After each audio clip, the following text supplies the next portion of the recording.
Every time.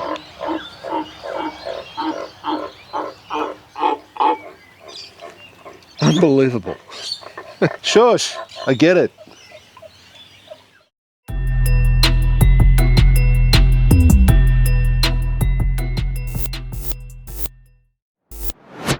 Yeah, g'day folks, welcome back to the channel. You are back again with the big fella. Now firstly I want to issue a very humble apology to just about everyone who's been watching my previous videos in the series about frog hotels, about the lateness of the video, because there's been a lot of things that have been going on lately and projects, well let's just say sickness, I'm better now, but a lot of it had to do with timing. And the timing that we were talking about basically, well let's just say that the channel kind of took off back about mid to late July of this year, 2024. And what happened was a lot of people were interested in this type of content because of YouTube kind of doing an experimental thing on my channel. What happened was most of the people that were watching were from the USA.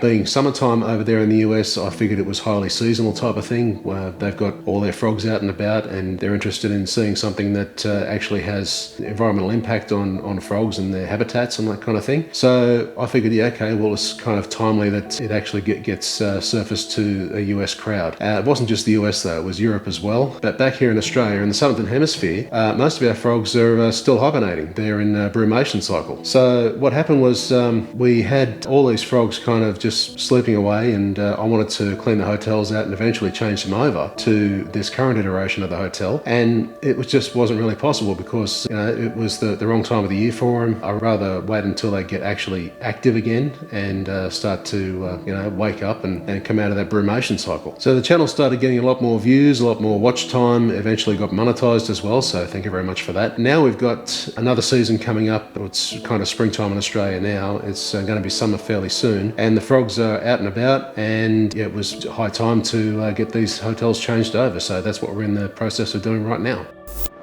Firstly, we're going to quickly address some of the comments from the past videos. The video which gets the most attention is the first one in the series, which got surfaced on YouTube and got quite a lot of subscribers and a lot of views. We're going to go through some questions that were on that original video that I uploaded and some of the other ones in the series. Here's a bit of a quick take from some of those questions.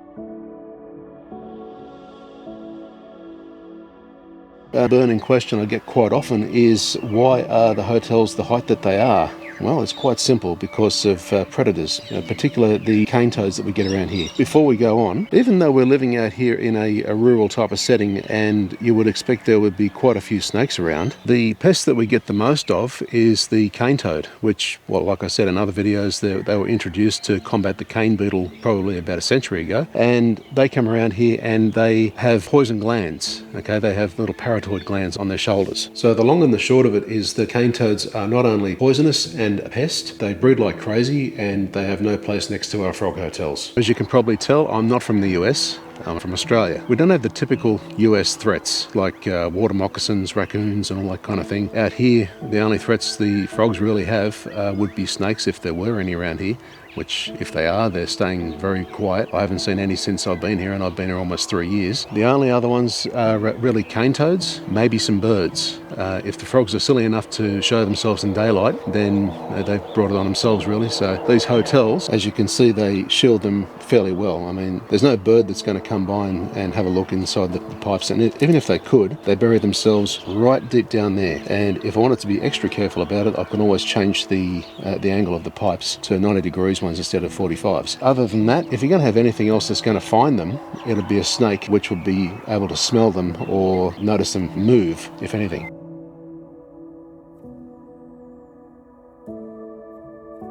Noise? Don't know what you're talking about. This is out in the country, and this is a rural area. Frogs are all part of the scenery. Their croaks come with the territory.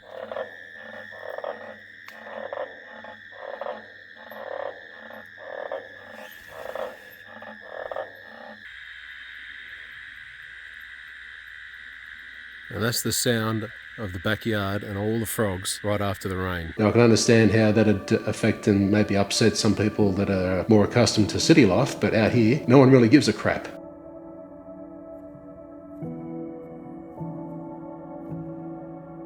Another burning question I got was about mosquitoes and how these hotels would make a great mosquito breeding factory. I've actually found a comment from my first video that kind of addresses this.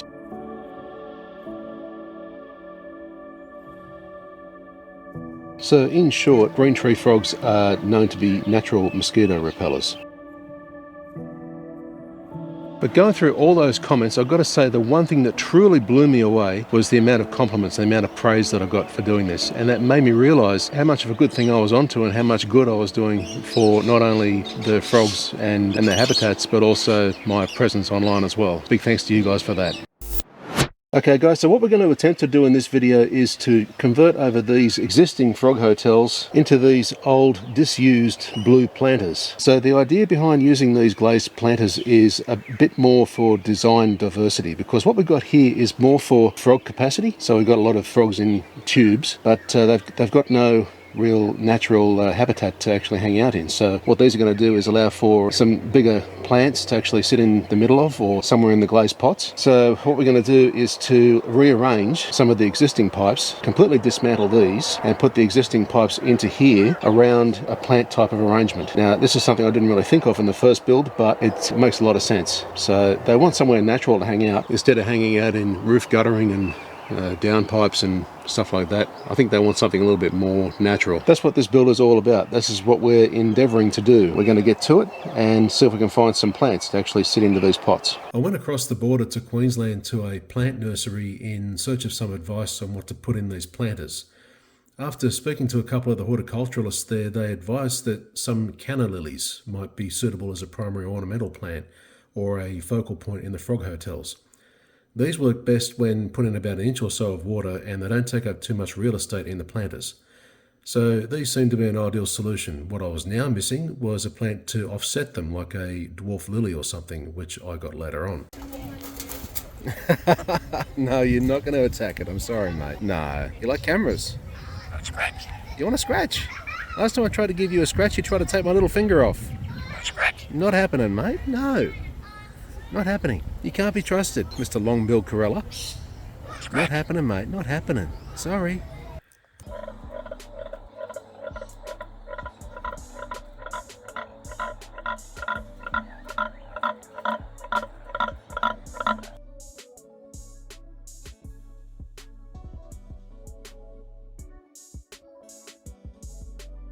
Now, some of you may be wondering why I would go to all this trouble, all this effort to change over the frog hotels when they're perfectly good and functional right now. It's because of all this slime and whatever.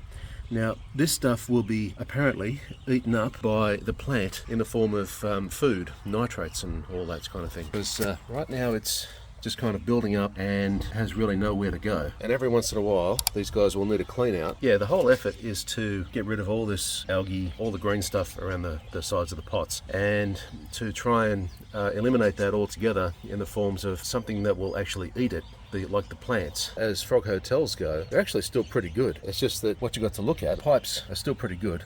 The bottoms of them are just a bit green. Down at the base of the rocks, you can see where it needs to be worked on. Improvements need to be made. Get on with it. Yes, get on with it. To get started, I had a few somewhat, well, let's say negative comments about the quality of the silicone sealant I was using at the bottom of the pots. Now, to correct this, what I'm going to do is to start off with Aquarium Silicone Sealant, which is available at Bunnings, as you can see here. So what it is, it's only 75 gram tube, so it doesn't really need to be much. It's just to seal up the bottom of the glazed pot. So as you can see, UV, weather resistant, easy to apply, aquatic life safe, and temperature resistance. Not that we have to deal with very much of that. As you can see here, if I expand a little bit here, so 401 Aquarium is a premium 1-component room temperature vulcanizing RTV silicone rubber, safe for aquatic life and designed for sealing applications in aquariums, ponds and water pumps, etc, etc. So it is the right thing for the job. Well, you come to Bunnings, you've got to look the part at least. So part of the mission's been accomplished. We've got the Aquarium Silicone Sealant and we've got some primer for the PVC pipes, but we need to get the colour from somewhere else because they don't do it here. Well folks, it's the last day of winter and it's over 36 degrees C out here. You'd hardly believe it. That's kind of what spring and summer's got in store for us, I reckon. So since the weather's so nice to us, we're going to get these things cleaned up and ready for putting some substrate and soil and sand into.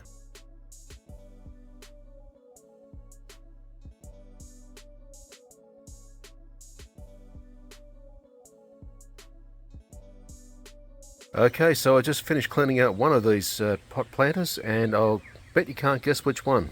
because I can't either. The thing is, it's not about washing them out. The people that made these originally, looks like they went to town with it and didn't quite do a real thorough job with it. I mean, look at under here. You've got splatters and runs and God knows what. The whole thing about the planters is not about how it was all finished, it's about how clean it's going to be for the frogs when they go to live in it. Now, what I want to do is to remove all traces of anything that was in there before, like fertilizers, old soil, etc, etc. And that seems to have been the case. So this one has been washed and that one hasn't been. I know it looks like the other way around, but that's just the way it is. This one I wash and we're going to let it dry, and we're going to seal up those holes and put some substrate in. 3 weeks later. Okay folks, everything was going well until I went down to Sydney for a day and came back up with the flu. So it's kind of thrown everything out by about a week or so. I'm going to keep getting back into it when I can, and just wanted to let you know that it's one of those things that you don't really plan for, but I've got to try and shake it off. So probably going to be another week in the process. So bear with me, I'll get back to you when I can. Cheers. Eventually. Right, now the plan is to get the bottom of these planters kind of cleaned up a bit and to put some greaseproof paper over each of these holes and use some 100-mile-an-hour tape to secure them to the bottom of these planters. And then from inside, I'm going to use the sealant to patch up each of these holes. As you can see, they're a little bit tapered, so that should make for an easy little fill-in with the aquarium sealant that I've got to put in there. Alright, so now I've cleaned up the bottom of the pots as much as I possibly can, but there is a problem. They don't really sit evenly, as you can see with that little edge there. So what I'm going to do is to, well, we've seen this one here, so what I've done on this side, I've actually got the perspex ready to tape down, but underneath that I've got these bits of 100-mile-an-hour tape and greaseproof paper on the other side. Now, it's not going to make a great seal, but it's going to make it a little bit better and less runny. So what we're going to do is kind of tape this down here, and as you can see, it's not quite a nice seal there, but that's all it has to do. So I'm going to get some more 100-mile-an-hour tape and just seal it along the edges there and put some silicone in. And now, as you can probably see, that's about as sealed as I can make it. Now, what I have heard a lot of people say is this stuff is really, really thick, and that's the size of the hole that I've cut for the nozzle. I still have to really manhandle it to get most of the contents out. So this is, yeah, very, very thick stuff. And so that's it in the holes. Now I've just got to spread it out a little bit and make it nice and even. So this is the second one taped up and ready to go. All right, so the first lot's already been put in there and smoothed out as best it can be. But the second lot, I'm not sure I'm going to have enough. I've got enough for 2 of these holes, but don't know about 3. We'll see how we go. Okay, so what I did here was I went and pulled out all the stops and went ham on this last lot of holes, and I managed to even put some around the outsides of the hole so it doesn't get any seepage, and same for the other side. So now we're going to let this dry for about 24 hours, and we'll see how we go after that. 3 days later. Alright folks, now I've left this dry for 3 days because the website that gives the details about this silicone sealant recommends that you leave it dry for 24 hours per 3 millimeters of silicone sealant that you put in there. I have no way of actually measuring how much I've put in there because I've plugged up the holes, and the sides are actually thicker than the base, so there's no real way to tell anymore. So now what we're going to do is remove the perspex and the little caps that we put on there to stop the sealant from running out, if it was going to, because it's very thick stuff and I don't think it would ever run. But we're now going to give it a wet test and see exactly how well this stuff works. Okay, so now I'll flip these over and we're just going to see what has actually come out. Now I've got a little bit of a cheat here which I didn't really plan, but that perspex is allowing a bit of a window to see what's going on inside there. As you can see, there's not really anything coming out, which is a good sign, but that's on one side. On the other one, curiously, we've got some condensation. Now these are never designed to be sealed, so they still got moisture coming inside, but it looks like one was actually maybe sealed up better than the other. I don't know. So let's take the bases off and see what's what. There's one of them removed and it seems to be okay. We're going to put some water through it in a minute. The greaseproof paper, which I thought was going to be good enough to stop them from sticking to it, it's a bit hard to remove. And there we go. Base is removed, and it seems like this one's actually worked out pretty well. No real gaps. This one seems like it didn't quite go to plan. So I think one just did better than the other. What I might do, because I'm really, really short on that aquarium sealant, I might just use some standard clear sealant on the bottom part here, fill in the gaps, I suppose. So what I've done here is improvised a bit. The aquarium stuff that you're seeing now, it's actually been left out in the sun for about half an hour to kind of warm up. And it's helped a little bit because it's been easier to spread around the bottom part. Over here wasn't so bad, so it didn't need too much of a capping. This part over here, it needed a little bit more than the other side. So I've pretty much sealed it up as best I can. I'll let it go for another day or so, and we'll get back into it after that. Tomorrow.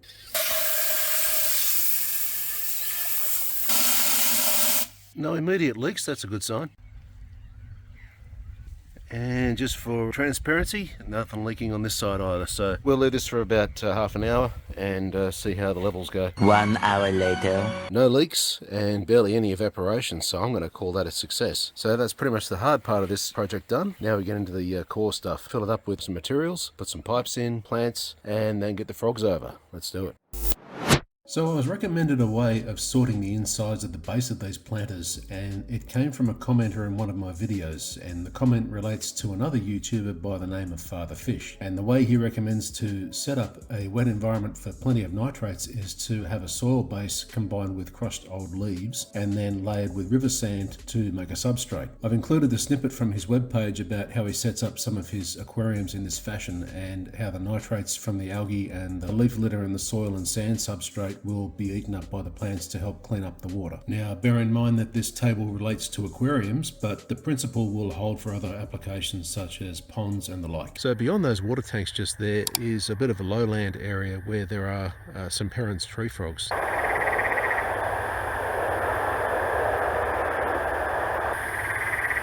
What I'm thinking of is, because we don't have a pond or anything that would actually qualify as a pond, what we're going to use for the leaves, it serves as a bit of a pond-like type of area. So we're going to get some leaves from around there and see what we can use. 3:28 a.m. This guy has been croaking most of the morning and yeah, just will not shut up.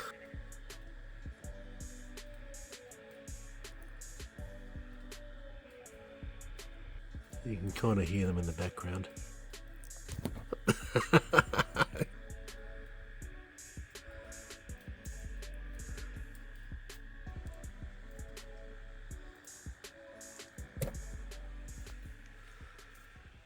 So like I mentioned earlier, the backyard has a lowland type of dip or depression which becomes kind of a makeshift river after heavy rains. This drone footage shows the aftermath of a recent storm cell that blew in and hit us head on, and we had hail, wind and flash flooding. But it's what happens after this that's interesting. The frogs home in on the lowland areas where the water is right after this, and they'll stay there for days afterwards. So I just came out into the front yard, and these eucalypts have been blowing off all these leaves in the recent winds we've had and blowing them down here onto the nature strip. So this will provide plenty of leaf litter, I think, that I will need for our pot planters. So here is our nitrate collection. It looks like we've got a bit of old stuff, a bit of new stuff in there, got a bit of a variety. It should be a good enough base for what we need for our plants. And as far as I can tell, these are 100% variants of eucalypts, so we're in good shape, I think. So now we've got our river sand from a garden supply place just down the road, and I forgot how heavy this stuff really is. When you go to pick this stuff up, it's extremely dense. River sand kind of holding a lot of moisture inside there as well. It's extremely heavy bucket to pick up. I mean, I've already cracked the handle on this, so you're looking at probably about maybe 17-18 litres worth of river sand and about nearly 2 kilos per litre. There's a lot of moisture in there as well. It's very, very heavy. The crucial thing to know about this is that I won't be using the whole lot. So I'm only going to be using what I need to actually line the bottom of the glazed pots. So now we're ready to start the substrate. So what we do is we take some garden soil mix and some rather well chopped up leaves, in this case they're eucalypts, and we put them in the base of these pots. It's going to need to fiddle about with the mixtures a little bit, so we'll just see what works. So what we're doing is we start off with about 1 inch or so of soil and mix in some chopped up dried leaves.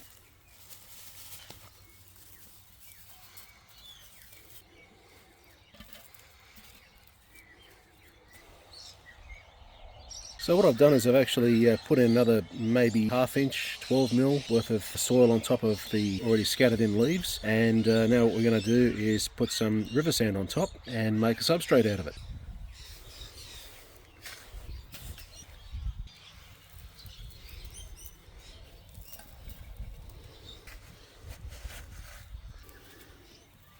Okay, so there's our substrates for each planter just mixed up and finished. And that's what we've got left for the bin hotel when it gets redone. So now what we're going to do is to get the pipes in there and some rocks, and we'll just kind of wing it from here on. So the only way this is going to really work effectively is if I transfer everything over from one of these hotels into the other and redo the pipes while they're being cleaned out. This is probably about as good a day as any, because we're going to have rain pretty soon. That's going to set in. I want to try and avoid that. So what we're going to do now is get to cleaning out the pipes and the rest of the hotel, just one of them, and move the frogs over from one to the other. I probably won't include that on the time lapse. Yeah, it's a little bit of a traumatic time for them. They don't like to be moved, but it's an essential thing if you're going to move them over from one place to another. Once this is all done, they'll have a nice new place to settle in and kind of be frogs and do frog stuff again, and with some plants around them as well. So let's get stuck into it, guys.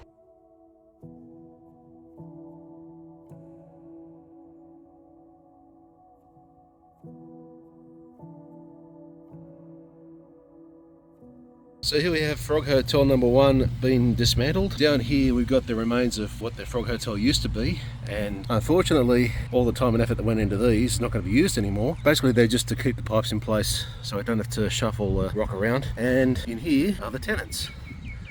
There's one, there's two, there's a third one in behind the pipe there, and there's a fourth one inside the pipe which hasn't come out yet. A little bit shy. So we keep him there. It's going to get him out of the sun and put him over into the other hotel over there. And so now they've been transplanted from one hotel to the other. They're not really happy about it. I think they'll be happy once they see what kind of accommodations they're going to move into. So now for the next step in this process is to clean up the necessary pipes, clean out this and put the pottery dish away somewhere safe, and repurpose these rocks, get rid of the little ones and go from there. And a little later on we'll get around to spray painting these pipes after they've been cleaned up. And so like I said before, we're only going to be using these pipes because the smaller ones won't really fit into the new design of the planters, and because the frogs, well, they're just a little bit too big and fat. I suppose they've been living happy rent-free little buggers. Yeah, they're going to be living fat and happy inside those bigger pipes now. So here we are, we've got these pipes scrubbed and rinsed as much as I can. Pretty good as they are right now. Inside I'm not too much concerned about because we're not going to paint there, but a lot of the stuff that came out there, I was running in that red bucket there, so ugh. So we used a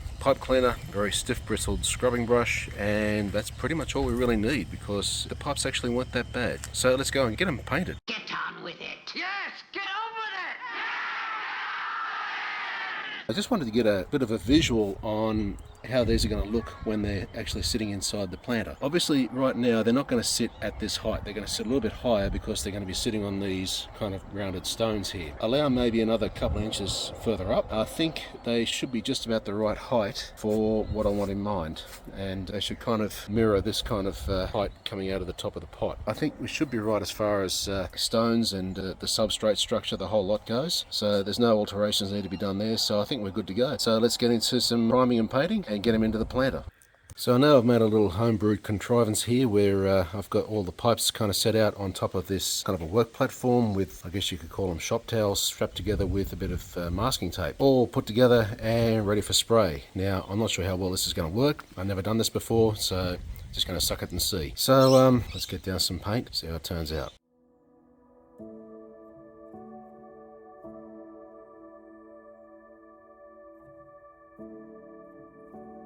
Primer's down, and there's one thing I didn't know about this at the start, which was the primer is actually white, not clear. I wasn't really expecting that, so what I did was kind of just gave it a little bit more of a tack coat, as much as I need to anyway, enough for the water-based blue to go over the top. Right, we'll just let this dry for a bit. I always pick the worst kind of days to do this, but it's better to do it now when it's a little bit windy than tomorrow when it's going to be potentially raining. So I don't want the humidity and the moisture to get in there. All right, let's get this dried and we'll get a layer of blue and see how we look, and probably do a second coat over the top if it needs to be done.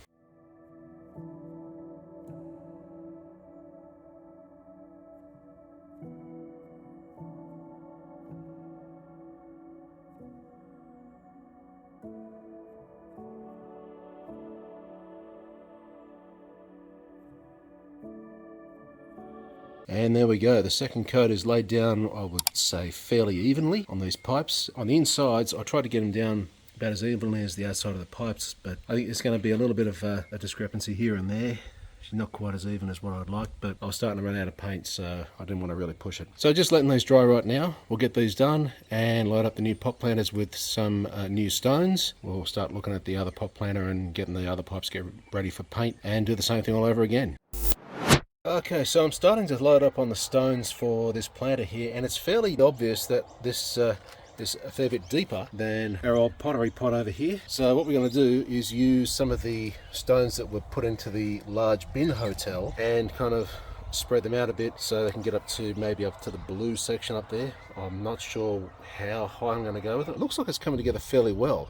I've got the base stones there, you can see them on the corners there. So what I'm going to do now is kind of put these in situ in the planter as they are, with the tops on them of course. See how they all look. I'm not going to use it right now because they are still kind of in their drying process. I probably shouldn't even have that sitting on top of there, but I wanted to see how well they sit together kind of painted, because you're putting another layer of paint in between two mating surfaces there, so it should sit pretty well. I think it will. So we're going to get these dried. I'm going to give it another 24 hours before I actually get to use these. So just going to put them in the planter, see how they look, and I'm just going to load the rest of the stones in around these pipes and see how we're looking. Alright, so now what we have is a preliminary layout of what I imagined to be the final type of picture for this frog hotel in its iteration. I think it's missing something in the middle. Now what I'm going to do is try to see if I can find some solar powered water pumps, maybe, to move some water around there, because it is quite a big void and I don't want to put too many more stones in there because it's going to be a very heavy type of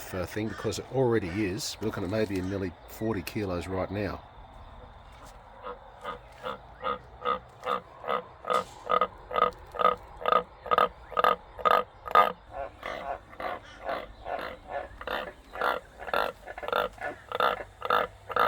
Nice of you fellas to chime in. Okay guys, so we're losing light pretty quickly here, and I think I've got as much done as I wanted to today. I think it's been a pretty productive day and we've got a good start going, so I'll catch up with you a little bit later. Tomorrow for sure. Fragile.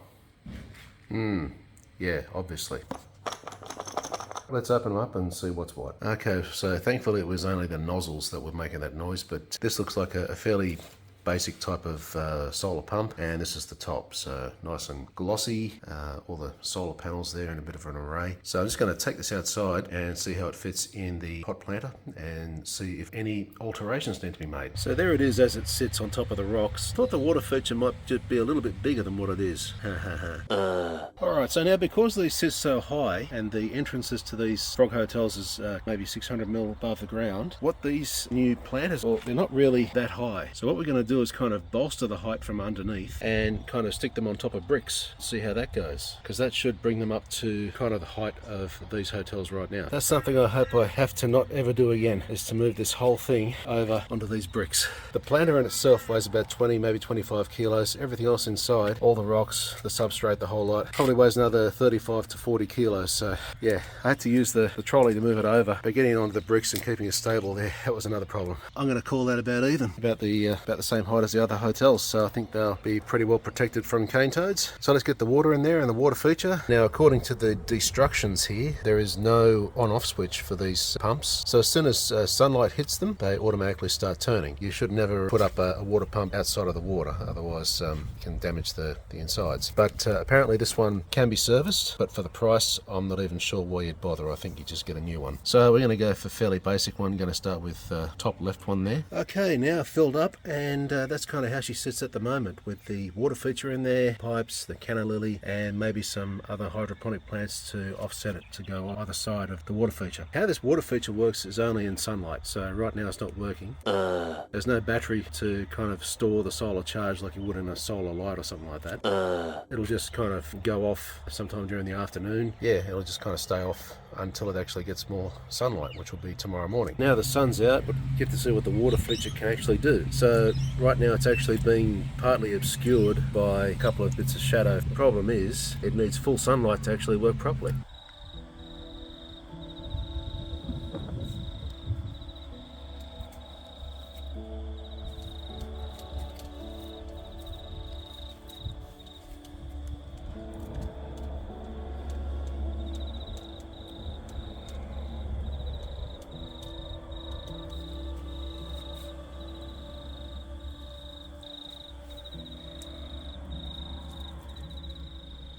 Apologies for the wind noise, but this is what I mean with fountain. So it should be doing this the whole time, but once it actually gets into a bit of shadow, it starts to diminish and the power actually getting to the solar cells is diminished as well, so it can't put out as much as what it can. I managed to find a water lily. This one's called a Bacopa. Apparently it blooms little blue lilies. The problem is, this is the smallest water lily I could find, and well, it needs to be repotted because, as you can see, we've got a small problem with size right here, so it needs to go on to a slightly smaller pot, and I'm pretty sure it'll fit. I'm gonna have to try and trim this back as much as I can, but of course this one's a pretty prolific grower as far as I'm aware. We're getting there, it's almost done. We just got to wait for the new water features that I've ordered. These will kind of crap all over the ones I'd had before, so I'm looking forward to that. One eternity later. So what's inside the box? No, it's too late in the video for that. We'll go straight back over to this one where it's already been opened. So this is our brand new solar panel, and with a attached water pump. Basically the solar panel is this massive unit. It's about 1 foot long by about 8 inches wide and is much bigger than the pump that it attaches to. So what makes this solar panel different than the other water pumps that I had before is that this one comes with an included battery on the back. This one will operate outside sunlight hours and even operate in the rain if you need it to. I suppose there's a switch to actually turn it on and off. Yeah, there's a whole bunch of nozzles here. There's a stand to put it up on. There's a groove here where you can actually put the stand up underneath here or underneath there, it doesn't matter. Anywhere around here. The whole frame is basically a stand holder. Attach this part here to there. It's just basically a plug-in type of thing similar to this.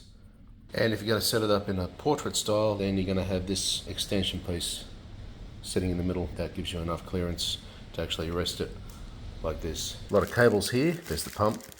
I'd say it's more than enough for the job. So yes, this was bought on eBay.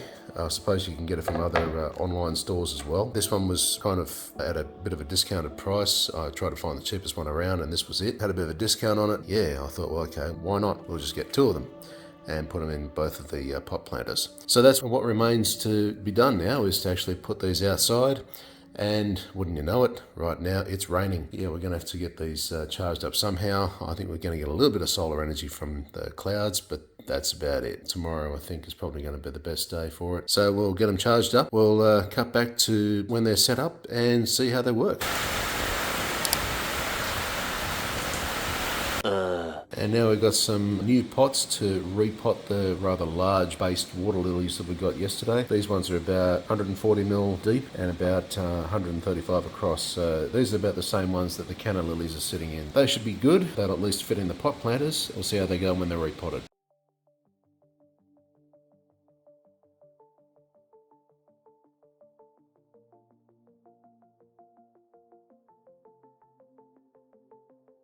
Later. So what we're going to do now is to disassemble this last remaining Frog Hotel and put everyone that's in here into the new planter. Basically right now what we've got is all this sunlight to play with, which isn't going to be here tomorrow or the next few days. So we've got to make hay while the sun shines. So I'm going to take this one apart, paint it all up, get the pipes painted, and do the same as what we've done over here. Our pot planter under here, and that's ready to go. So it's just being covered up by a tile right now. We've got everything set and ready to go, so let's get into it and get this all finished up. 6 hours later. Alright, so we've got another storm coming over pretty soon, so we've got to work fast. So the fountain's now set up, and we've got the solar panel over here ready to collect some energy for first thing in the morning. Just going to give a switch on.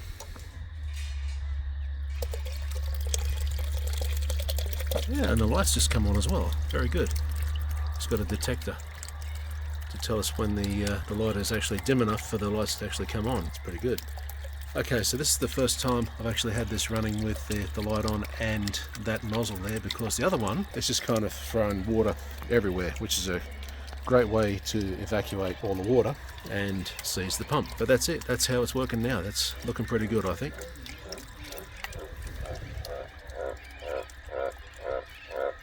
And again, we've got some agreement over there. Get on with it. Yes, get on with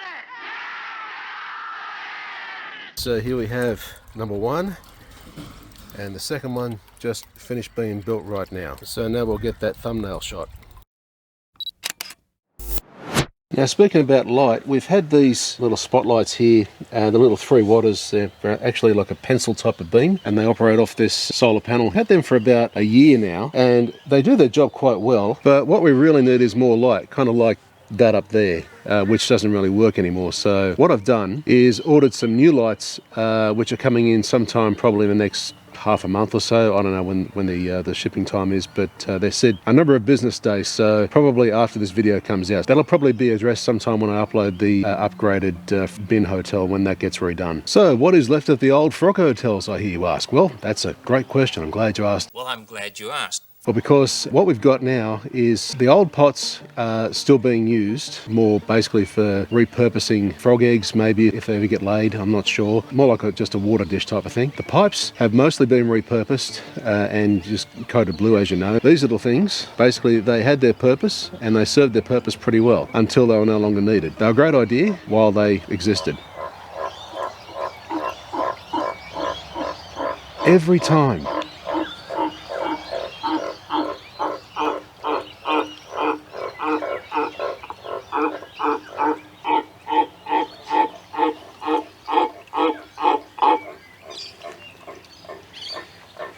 Unbelievable.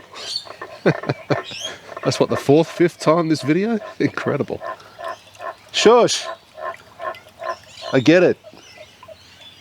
So before I was rudely interrupted by our tenants back there, these pipe keepers, which in another video, which I will link up here, basically they did their job and they did it well. They were only there just to keep the pipes separated while you put the rocks in, and that's really all they were for, just to keep them kind of out of each other's way and not falling over, and kind of retain their structure while the rocks kind of go in. So what's in the future, I hear you ask? Okay, another great question. Well, I'm glad you asked. We've got our bin hotel, which is currently being rebuilt. Got new plans for that and not really finalised, but still got the original structure and all the stuff that goes inside the bin. What happens is that'll get a restructure sometime this summer, so probably another month or so, but that is being actively worked on. So these are now finished. I think I'm pretty happy with the result.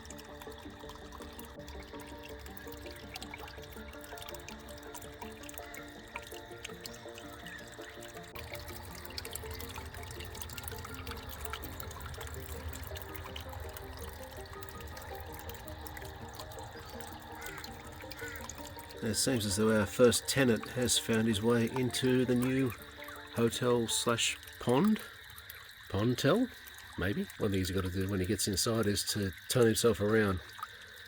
I hate to be a frog. And now, since these new hotels have been created, I'm happy to say that these are now home to more than just one species of frog. We've got a little graceful tree frog here that's decided to call this place home again. You know, he usually comes out in the wet, but he's decided to call these leaves home while the other frogs decide to use the pipes.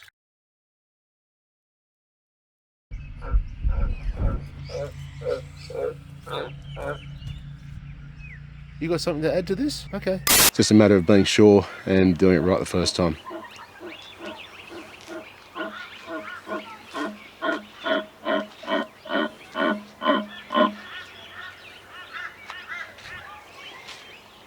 It seems like he agrees.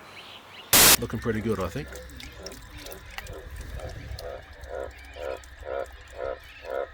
And again, we've got some agreement over there. Nice to see you agree. And again, folks, I'm sorry about the delay, the time lag between the last video and now, but I promise you that's not going to happen again. No excuses from me. The next one is being shot right now. There won't be anything like the delay between this video and the next video like there has been from the past video till now. I want to get you guys some good quality content. All right, folks, if you're a bit late on board with all the Frog Hotel shenanigans and you want to kind of catch up and see exactly what you need to do to get a Frog Hotel started, well, there's going to be one down here. And if you've seen that and you want to see a little bit more of the Frog Hotel stuff, there's going to be a link up here for the series. So I think that about covers it, guys. Thanks very much for watching, and I appreciate all your support and your enthusiasm of getting into frog hotels and seeing exactly what they're all about. Our frog friends, they need a natural habitat, and this is what I've endeavored to provide them. So there we go. That's about it for now, guys. Have a good one. It's the big fella. Catch you around and see you in the next one, guys.